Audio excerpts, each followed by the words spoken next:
এবার আসে ইতালির পভেগালে আইল্যান্ডে। এটি একসময় অ্যাবন্ডেড অ্যাসিলম এবং প্লেগ আক্রান্ত রোগীদের কবরস্থান ছিল।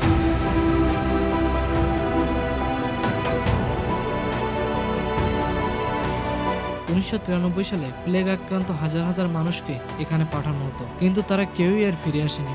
শোনা যায় এখানে মাটির 50% নাকি মানুষ আর মৃতদেহের হাড়। এরপর 1922 সালে এখানে একটি মানবিক হাসপাতাল তৈরি করা হয়, যেখানে রোগীদের উপর ভয়ঙ্কর অত্যাচার করা হতো। এক ডাক্তার তো শেষ পর্যন্ত হাসপাতালের টাওয়ার থেকে লাফ দিয়ে আত্মহত্যা করেছিলেন।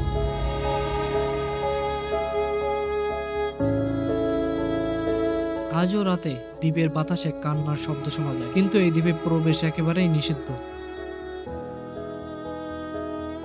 এখন আমরা চলে আসি ইয়েমেনের সমুদ্রে থাকা স্কট আইল্যান্ডে। এই দ্বীপের গাছপালা, প্রাণী এবং প্রকৃতি এমন যা পৃথিবীর অন্য কোথাও দেখা যায় না।